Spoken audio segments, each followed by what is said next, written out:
Hello friend, সবাই কেমন আছো? বিশেষ বাংলা 3.0 ইউটিউব চ্যানেলে সবাইকে স্বাগত।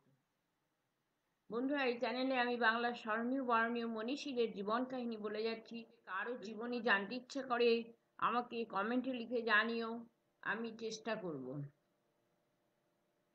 হ্যাঁ বন্ধুরা, আমি এখানে এখন বলছি আরও এক ফ্রিডম ফাইটার প্রদ্যুৎ কুমার ভট্টাচার্যর কথা।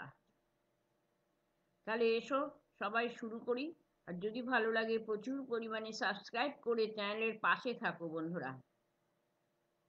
প্রদ্যুৎ কুমার ভট্টাচার্য 1913 খ্রিস্টাব্দে 13ই নভেম্বর মেদিনীপুরে সন্ত্রাসবাদী আন্দোলনের অনেক প্রদ্যুৎ কুমার ভট্টাচার্য জন্মগ্রহণ করেন।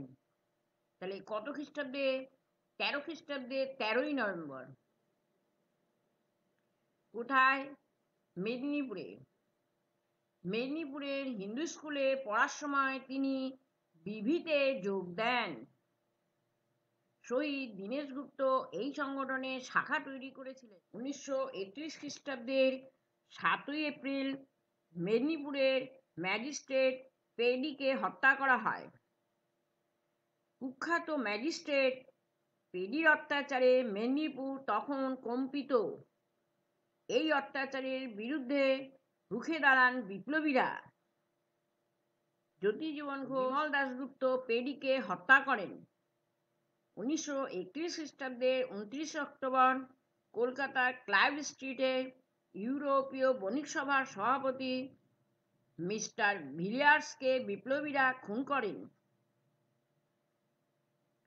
1932 খ্রিস্টাব্দের 30 এপ্রিল মেদিনীপুরের ম্যাজিস্ট্রেট ওগলাস যখন জেলা বোর্ডের সভায় আসেন তখন তাকে খুন করা হয়। বন্ধুরা, প্রভাংশু পাল পালিয়ে যেতে পারলেও পিস্তল বিকল হওয়ায় প্রদ্যোৎ ধরা পড়েন।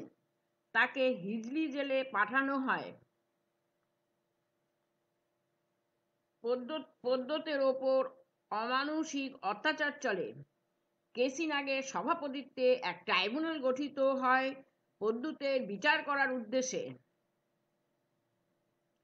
কে জানে সেই কেসি নাগ কিনা? ফাঁসির হুকুম দিল ট্রাইব্যুনাল। বিচারক জ্ঞানাঙ্কুর দে যাবজ্জীবন দ্বীপান্তরের পক্ষে রায় দিলেও হাইকোর্ট 1932 খ্রিস্টাব্দের 16ই আগস্ট ফাঁসির হুকুম বহাল রাখে। 1933 খ্রিস্টাব্দে 12ই জানুয়ারি মেদিনীপুর সেন্ট্রাল জেলে প্রদ্যোতের ফাঁসি হয়।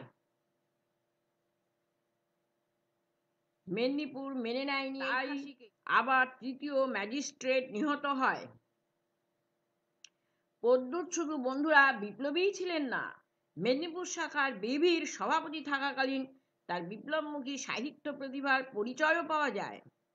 রবীন্দ্রনাথের প্রতি তার অনুরাগ ছিল। প্রদ্যোতের রক্তে নেশা ধরাত দ্বিজেন্দ্রলাল কাব্য। ক্ষুদিরামের দিদি অপরূপা ছিলেন তার প্রতিবেশী। তার কাছে প্রদ্যোৎ বিপ্লবীদের কাহিনী শুনতেন। অপরূপা দেবী প্রদ্যোতের বৈপ্লবিক চিন্তাধারার মূলে ছিলেন। জেলে থাকাকালীন 1932 খ্রিস্টাব্দের 22 নভেম্বর প্রদ্যোৎ মাকে, মানুষকে আমরা খুন করি না, মানুষকে আমরা বাঁচাই, তাই শহীদ প্রদ্যোৎ অমর। বন্ধুরা, এই ছিল প্রদ্যোৎ কুমার ভট্টাচার্যের সংক্ষিপ্ত জীবন কথা। Thank you.